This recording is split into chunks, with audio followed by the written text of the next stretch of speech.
Oke, assalamualaikum warahmatullahi wabarakatuh.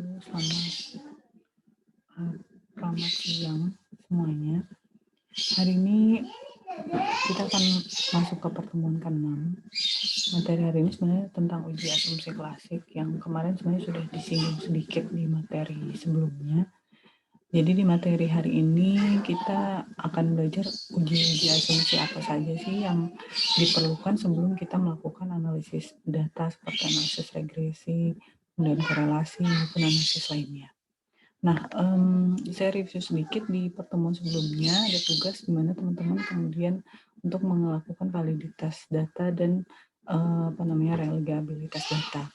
Nah, fungsinya apa sebenarnya di validitas dan reliabilitas? Sebenarnya nanti teman-teman bisa lihat, jadi berapa sih yang valid, berapa sih yang tidak valid. Nah, fungsinya sebenarnya untuk melihat sejauh mana sih hasil data tersebut sesuai dengan kebutuhan yang teman-teman butuhkan untuk penelitian ini. Tapi apakah data yang tidak validnya nanti dikeluarkan? Sebenarnya dalam penelitian ini data yang tidak valid masih bisa digunakan, gitu. Jadi tidak perlu dikeluarkan dari dari data yang sudah teman-teman kumpulkan kemarin gitu di dalam tabel SPSS maupun di dalam tabel Excel. Nah, nanti dari data tersebut, jadi dari yang kemarin teman-teman sebenarnya fungsinya hanya untuk melihat berapa persen yang valid, berapa persen tidak valid, tapi selengkapnya sebenarnya tidak ada kemudian dampak yang lebih lanjut dalam artian apakah datanya harus dikeluarkan hanya yang valid saja, enggak. Dalam penelitian kuantitatif sebenarnya itu fungsinya hanya untuk melihat berapa persen sih kevaliditasannya. Jadi kalau misalnya nanti ternyata hasil validitas setelah data dikumpulkan ternyata 80% nggak valid nih, berarti kan ada masalah dengan penelitian ini, sehingga kemungkinan besar penelitian harus diulang kalau misalnya datanya sebenarnya tidak valid, dalam artian tidak sesuai dengan kebutuhan penelitian teman-teman. Nah, setelah kemarin kita masuk kepada uji asumsi klasik atau uji-uji yang sebenarnya dibutuhkan sebelum teman-teman melakukan analisis data. Nah, ada beberapa uji asumsi klasik sebenarnya yang wajib dilakukan seperti uji normalitas, uji heterogenitas, kemudian uji multisklerosis dan sebagainya. Nanti kita akan bahas satu-satu. Nah, di dalam analisis regresi ada beberapa uji yang harus dilakukan di awal, kemudian ada beberapa uji tambahan. Sebelum nanti di akhirnya adalah uji untuk melihat pengaruh atau hubungan atau melihat pengaruh dua variabel atau dua variabel dependen terhadap variabel independen atau sebaliknya, gitu ya. Nah, kemudian proses pengolahan data, di mana proses pengolahan data ini mulai dari collecting data, teman-teman mengumpulkan data, kemudian teman-teman menginput data, kemarin sudah dilakukan, nah kemudian memprocessing data, yang sekarang kita akan lakukan, terakhir adalah output, keluaran hasil data. Sebenarnya ketika kemarin teman-teman setelah menginput data, itu apakah data tersebut sudah bisa menghasilkan sebuah output? Nah, pada dasarnya sebenarnya bisa. Jadi data yang kemarin teman-teman kumpulkan itu sebenarnya bisa dideskripsikan. Misalnya teman-teman hanya ingin melihat bagaimana sih hubungan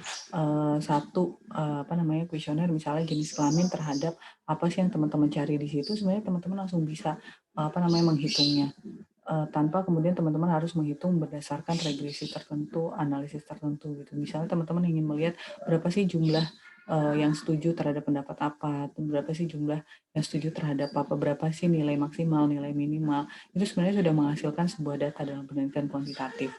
Tapi kemudian ketika processing data ini kemudian tahapannya lebih lanjut, di mana teman-teman ingin menghitung atau mengukur atau melihat hubungan dari suatu variabel terhadap variabel yang lain, kemudian nanti variabel tersebut nanti akan dilihat hasilnya, berapa persen sih hubungannya dan sebagainya, itu adalah tahap processing data yang lebih lanjut yang nanti akan teman-teman pelajari di sini. Nah, kemudian di dalam uji asumsi klasik yang pertama ada yang disebut sebagai uji multikolinearitas. Nah, multikolinearitas ini bertujuan untuk menguji apakah model regresi terbentuk adanya korelasi yang tinggi atau sempurna antar variabel bebas, dan jika ditemukan ada hubungan korelasi yang tinggi antar variabel bebas, maka dapat dinyatakan adalah adanya gejala multikolinear pada penelitian. Nah, uji multikolinearitas ini hanya digunakan pada regresi berganda. Sedangkan untuk regresi linear sederhana ini tidak digunakan karena hanya dua variabel. tidak dua variabel independen yang berpengaruh terhadap variabel dependennya, gitu ya. Jadi ini catatannya, ini tidak digunakan pada uji linear sederhana, hanya digunakan pada uji linear berganda. Kemudian ada uji autokorelasi. Uji autokorelasi itu merupakan kolerasi yang terjadi antara residual pada suatu pengamatan dengan pengamatan yang lain pada model regresi. Autokorelasi ini dapat diketahui melalui uji Durbin-Watson, DW-test, di mana pengujian digunakan menguji ada atau tidaknya korelasi serial dalam model regresi, atau untuk mengetahui apakah dalam model yang digunakan terdapat autokorelasi di antara variabel yang diamati. Jadi nanti ada nilai-nilai yang keluar setelah teman-teman nanti menguji autokorelasi, normalitas, heterogenitas, atau multikoleniaritas yang tadi. Nah, kemudian nanti itu harus dijabarkan apa sih hasilnya. Bukan hanya ketika teman-teman nanti setelah menghitung kemudian mendapatkan angka-angka kemudian selesai. Tapi yang penting di situ adalah angka tersebut ini menjelaskan apa sih. Nah, itu yang teman-teman harus bisa menjelaskannya. Di sini kan dijelaskan ketika teman-teman menguji tentang autokorelasi, itu merupakan uji untuk melihat korelasi yang terjadi pada satu pengamatan dengan pengamatan yang lain pada model regresi, di mana diketahuinya biasa diuji melalui Durbin-Watson atau DW-test. Ini yang digunakan untuk menguji data, jadi melihat ada atau tidaknya korelasi serial dalam model regresi, di mana model yang digunakan itu adalah autokorelasi yang diamati. Jadi nanti ketika teman-teman menghasilkan sebuah data, maka itu dapat dilihat ada nggak sih korelasi serialnya gitu. Nah, hasilnya apa sih gitu. Jadi untuk melihat autokorelasi. Kemudian ada uji heterokedasitas. Uji heterokedasitas itu digunakan untuk mengetahui ada atau tidaknya penyimpangan asumsi klasik. Nah, dia untuk menguji ketidaksamaan varian dari residu yang kemudian diamati pada model regresi. Prasyarat yang harus terpenuhi dalam model regresi adalah tidak adanya gejala heterokedasitas. Jadi nilainya harus di bawah dengan nilai standar kalau nggak salah. Jadi dia harus tidak ada nih gejala heterokedasitas untuk dapat melanjutkan model regresi atau analisis model regresi. Nah, ketika nanti dari uji-uji asumsi ini ternyata ada uji yang tidak tidak sesuai, maka nanti ujinya analisis datanya itu tidak bisa menggunakan analisis data yang sesuai dengan prasyarat uji tersebut. Nah, terakhir adalah yang namanya uji normalitas. Uji normalitas itu adalah untuk menguji apakah nilai residual yang telah distandarisasi pada model regresi terdistribusi secara normal atau tidak. Itu di mana kemudian uji normalitas itu bisa dilakukan melalui pendekatan analisis grafik normal probability plot, di mana pendekatan ini melihat untuk nilai residual terdistribusi normal apabila garis titik-titik menggambarkan data sesungguhnya akan mengikuti atau merapat pada garis diagonalnya. Jadi kalau di SPSS nanti teman-teman bisa klik normal gitu, nanti kita pelajarin di minggu depan bagaimana kemudian memasukkan uji normalitas untuk uji asumsi klasik, uji heterogenitas untuk uji tadi heterokedasitas dan sebagainya. Minggu depan kita akan praktikumnya. Jadi di minggu ini teman-teman fokus untuk mempelajari apa sih uji-uji klasik itu, apa sih yang diperlukan untuk regresi linear sederhana. Jadi sebelum UTS kita hanya sampai pada regresi linear sederhana. Setelah itu nanti teman-teman bisa belajar tentang regresi linear berganda, apa saja prasyaratnya, dan apa saja yang dihasilkannya ya. Nah, kemudian ada yang disebut uji kelayakan model atau goodness of fit. Nah, ini dalam penelitian kuantitatif ini sering digunakan untuk melihat apakah variabel yang merupakan kedua variabel independen dan dependen ini layak gitu untuk kemudian kita lakukan analisis lanjutannya. Jadi selain uji F dan uji T, ini ada yang disebut sebagai uji kelayakan model yang sebenarnya untuk bisa melihat sebenarnya variabel ini bagus nggak sih sebarannya, atau variabel ini layak tidak sih dilanjutkan untuk uji berikutnya, analisis regresi maupun analisis korelasi. Biasanya dipakai menggunakan apa yang disebut sebagai uji kelayakan model. Nah, ini ukurannya itu adalah nilai R berkisar antara 0 sampai 99, di mana R square itu mendekati 1, maka semakin layak model itu digunakan. Nah, ini cara perhitungannya juga nanti kita akan pelajari di minggu depan. Kemudian ada uji parsial atau uji T. Jadi biasanya nanti teman-teman ketika teman-teman membuat laporan atau membuat makalah atau membuat laporan penelitian dengan metode penelitian kuantitatif, maka uji yang tadi, uji normalitas, heterokedasitas, kemudian uji linearitas, itu kemudian menjadi prasyarat yang pasti muncul dan harus ada. Selain itu ada yang disebut sebagai uji T dan uji F. Uji goodness tadi, goodness of it, itu sebenarnya jarang digunakan, tapi sebenarnya itu bagus untuk melihat apakah variabel tersebut cocok atau enggak, itu digunakan untuk melihat kelayakan modelnya. Nah, di uji parsial atau uji T ini adalah uji yang dilakukan untuk melihat apakah suatu variabel independen itu berpengaruh atau tidak terhadap variabel dependen dengan membandingkan nilai T hitung dan T tabel. Di mana kriteria pengujian uji T itu melihat jika nilai T hitung lebih besar daripada T tabel, maka hipotesisnya ditolak. Artinya variabel tersebut berpengaruh terhadap variabel dependen. Tapi jika nilai T hitung lebih kecil daripada T tabel, maka hipotesisnya diterima, di mana artinya variabel tersebut tidak berpengaruh terhadap variabel dependen. Nah, jadi ini sebenarnya penting, tapi kemudian ketika teman-teman nanti melakukan penelitian, ini jadi hanya teman-teman melakukan uji tanpa kemudian teman-teman menjabarkan. Jadi seringkali kita lupa, jadi di ending itu biasanya cuma uji T, kemudian teman-teman menghasilkan nilai T hitung lebih besar daripada T tabel.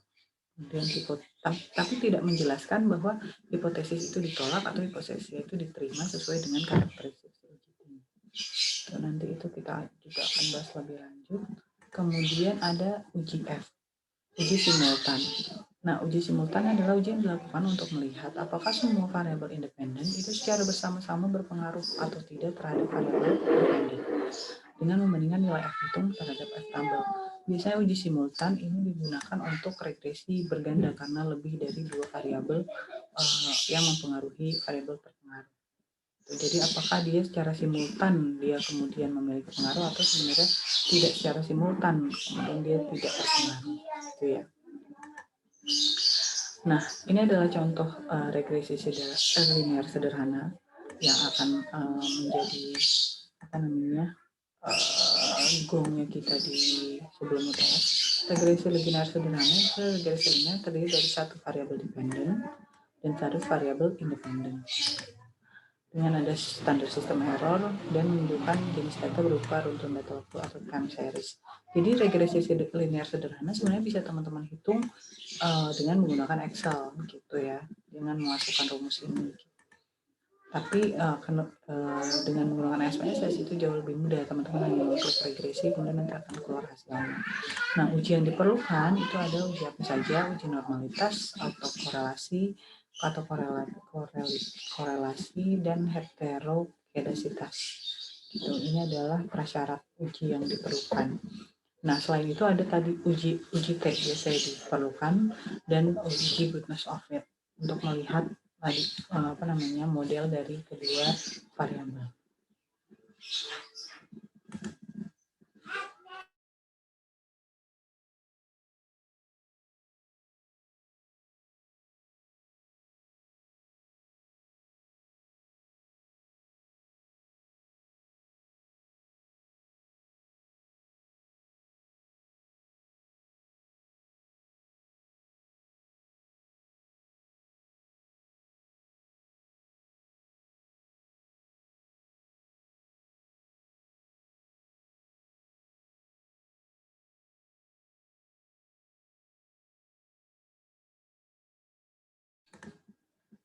Oke, kemudian ini kita masuk lagi ada uji asumsi klasik. Ini nanti teman-teman akan dapat PPT-nya.